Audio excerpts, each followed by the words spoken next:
ஹாய்ங்க, இந்த வீடியோவில் நம்ம கிட்ஸோட ஃபேவரட் ஜப்பான் சிக்கன் பார்க்கலாம். வாங்க வீடியோக்குள்ளே போகலாம். அதுக்கு நான் தேவையான அளவு சிக்கனை எடுத்து நல்லா வாஷ் பண்ணிட்டு வச்சுருக்கேங்க. இதுக்கு வந்து கொஞ்சமாக நான் 1/2 டீஸ்பூன் வந்து இஞ்சி பூண்டு பேஸ்ட் எடுத்து ஆட் பண்ணியிருக்கேங்க. அடுத்து 1 டீஸ்பூன் வந்து கார்ன்ஃப்ளவர் ஆட் பண்ணியிருக்கேங்க. நெக்ஸ்ட்டு நான் 1 டீஸ்பூன் வந்து கோதுமை மாவு யூஸ் பண்ணிக்கிறேங்க. இதில் நான் பெப்பர் பவுடர் ஒரு 1/2 டீஸ்பூன் ஆட் பண்ணிக்கிறேன். இப்போ இதை நல்லா நம்ம மிக்ஸ் பண்ணிக்கலாங்க. வாட்டர் கொஞ்சம் ஆட் பண்ணி மிக்ஸ் பண்ணிக்கலாங்க. நல்லா நீங்கள் சால்ட் வேணுங்கிறத ஆட் பண்ணிவிட்டு நல்லா மிக்ஸ் பண்ணி வச்சுக்கோங்க. இதை ஒரு 1/2 hour நான் ஊற வச்சுக்கிறேன்.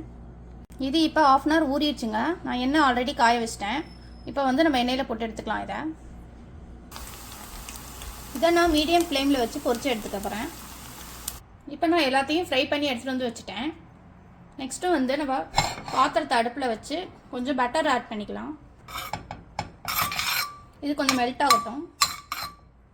பட்டர் நல்லா கொதிக்குது. இப்போ நம்ம கார்லிக் ஆட் பண்ணிக்கலாம். சின்ன சின்னதாக கட் பண்ணி வச்சுருக்கேன்.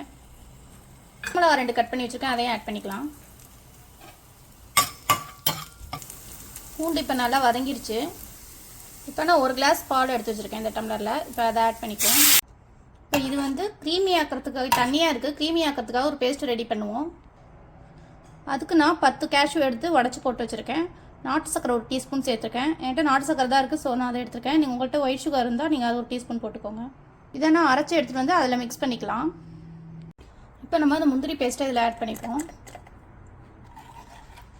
இதை ஆட் பண்ணிட்டு நல்லா மிக்ஸ் பண்ணி விடுங்க, இல்லைன்னா கட்டி ஆகிடும். நல்லா மிக்ஸ் பண்ணி விடுங்க. இதில் நாட்டு சக்கரை நான் ஆட் பண்ணிக்க வரிசை லைட்டாக ப்ரௌன் கலரில் இருக்குது. இதில் சால்ட்டும் கொஞ்சம் ஆட் பண்ணிக்கோங்க. இப்போ இது ஒரு கொதி வந்தோன்னா நம்ம சிக்கன்லாம் இதில் ஆட் பண்ணிடலாம். இப்போ நம்ம பொரிச்சு வச்ச சிக்கன் எல்லாமே இதில் ஆட் பண்ணிட்டேன். நல்லா கொதிக்கட்டும்.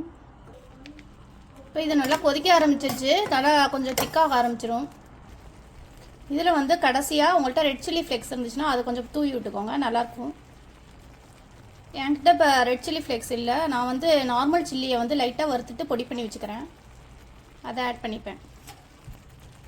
உங்களுக்கு தெரியுதா, இது வந்து திக்காக ஆரம்பிச்சிருச்சு இல்லைலா? பசங்க காரம் சாப்பிட மாட்டாங்க என்னோட பசங்க, ஸோ லைட்டாக சில்லி ஃப்ளேக்ஸ் ஆட் பண்ணிக்கிறேன் நான். இப்போ நம்மளோட க்ரீமி சிக்கன் ரெடி ஆயிடுச்சுங்க.